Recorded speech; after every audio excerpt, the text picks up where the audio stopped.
Hi everyone, this is doctor Priyanka Sharma. आज के session में मैं आपको बताने वाली हूँ ये टॉपिक जो कि आप थंबनेल पे देख सकते हो। क्या पीएचडी के बिना बन सकते हैं असिस्टेंट प्रोफेसर?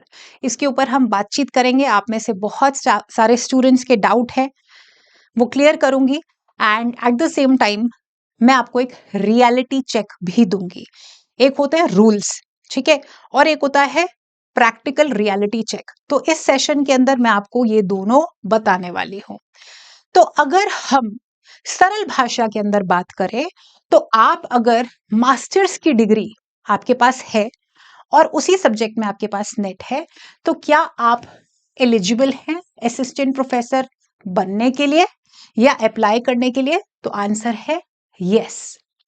अगर आपके पास मास्टर्स की डिग्री है और पीएचडी है तो आप क्या नेट से एग्जेम्प्टेड है?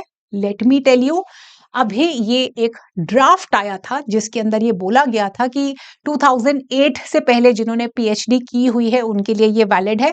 हाउएवर इसका अभी जो फाइनल फॉर्म आना है वो अभी जरूरी है, अभी आया नहीं है, ठीक है। तो अगर हम ड्राफ्ट के साथ जाते हैं तो उसके अंदर क्लियरली मेंशन है कि इवन अगर आप पीएचडी कर लेते हो तो मास्टर्स के साथ अगर आपकी पीएचडी है, आपने नेट नहीं किया है, तो ड्राफ्ट के हिसाब से आप अप्लाई कर सकते हैं। मैं फिर से बता रही हूं, अकॉर्डिंग टू ड्राफ्ट इसका अभी फाइनल फॉर्म आना है। अगर आपके पास सिर्फ और सिर्फ मास्टर्स की डिग्री है, आपके पास पीएचडी नहीं है, आपके पास नेट नहीं है, तो आप असिस्टेंट प्रोफेसर नहीं बन सकते हैं।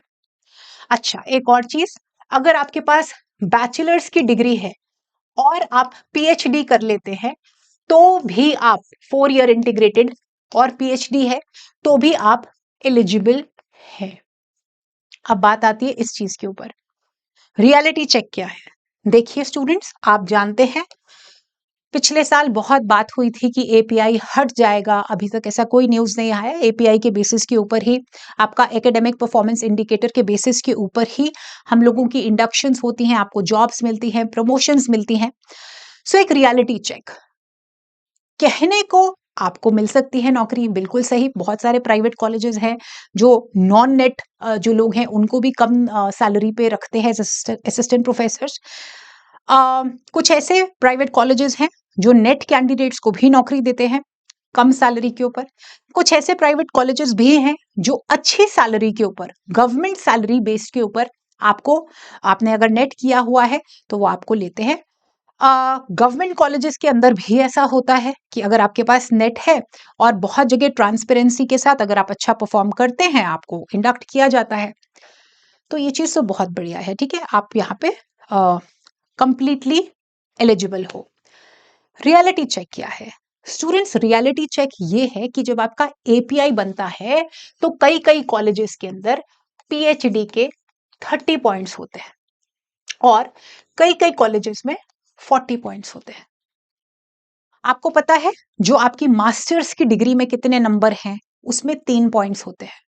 आपके पास जीआरएफ है 3 पॉइंट्स, नेट है 2 पॉइंट्स। ये पॉइंट्स वेरी करते हैं, मैंने देखा है बहुत शॉर्ट्स और बहुत लोगों एक पर्टिकुलर डॉक्यूमेंट के बेसिस के ऊपर आपको बताते हैं। एपीआई का जो स्केल है वो वेरी करता है यूनिवर्सिटी टू यूनिवर्सिटी, हो सकता है सेम स्केल भी हो, लेकिन जो प्रोपोर्शन होता है वो सेम रहता है, ठीक है। जो वेटेज है वो सेम रहती है, पॉइंटर्स ऊपर नीचे हो सकते हैं, इंटरवल्स दोनों के सबके बीच में सेम रहती है। सो सबसे ज्यादा जो नंबर है वो पीएचडी के हैं। तो हो सकता है आप बहुत काबिल हो, आपको बहुत नॉलेज है, लेकिन इनिशियल स्क्रीनिंग के अंदर ही अगर आपका एपीआई कम बनता है, जो कि बनने की पूरे अगर कोई गवर्नमेंट कॉलेज है वहां पे तो बहुत, या आपका कोई सेंट्रल यूनिवर्सिटी है या स्टेट यूनिवर्सिटी है, वहां पे तो मल्टीपल कैंडिडेट्स अप्लाई करते हैं और उन मल्टीपल कैंडिडेट्स के पास आपकी पीएचडी होती है, वो सीधा 40 पॉइंट्स ले गए। आप जीआरएफ के 3 पॉइंट्स 5 पॉइंट्स लेते रहो, मास्टर्स के 5 पॉइंट लो, रिसर्च पब्लिकेशंस कराते रहिए, 5+5+5+5 5 नंबर मिलते हैं। टोटल आपकी 3 काउंट होती हैं बेस्ट, कहीं कहीं 5 काउंट होते हैं। सब कुछ मिला भी लोगे, 5 रिसर्च पेपर्स भी आप मिला लोगे तो आपके कितने बनेंगे? 25। बेस्ट से बेस्ट कर लो। और यही एक कोई इंसान पीएचडी करके आता है, वो एपीआई में वैसे आपसे आगे आ गया। हो सकता है आपके बहुत अच्छे हो, आप एकेडमिक्स में बहुत बढ़िया हो, लेकिन आप इनिशियल स्क्रीनिंग तक नहीं पहुंचते। सो मेरा यहाँ पे काम है आपको रियलिटी चेक देने का. You want to look out for a job after NET, most welcome, do it. ये आपके एक्सपीरियंस पे ऐड करेगा. लेकिन पीएचडी पे फोकस करिए. अगर आपको नौकरी मिल भी जाती है, ठीक है, अगर आप असिस्टेंट प्रोफेसर बन भी जाते हैं, तो एसोसिएट प्रोफेसर बनने के लिए 8 साल की नौकरी प्लस पीएचडी जरूरी है. सो लॉन्ग रेस, जैसे कहते हैं ना कि that if you want to be the horse of the long race, then you have to ensure that you do your PhD. ठीक है, तो मैं ऐसे नहीं कह रही हूं कि आप नेट के बाद नौकरी मत करिए. अगर आपकी जरूरत है, अगर आपको सही नौकरी मिल रही है, आपके पास इकोनॉमिकली मींस की थोड़ी कमी है, आप प्लीज नौकरी करिए, एक्सपीरियंस गेन करिए, लेकिन साथ साथ में पीएचडी भी जरूर करिए. रियलिटी चेक आपको दे दिया है. प्राइवेट कॉलेजेस में कभी कभी नेट के बिना चांस मिल जाता है, गवर्नमेंट कॉलेजेस में बहुत ज्यादा कंपटीशन है और वहां पे पीएचडी वाले कैंडिडेट्स को आपसे बहुत बड़ा एज मिल जाता है. सो आई होप सबके डाउट्स क्लियर हो गए हैं. You are eligible, but your chances of selection increase multifolds if you have a PhD degree. Take care of yourself. See you in another session soon. Bye-bye.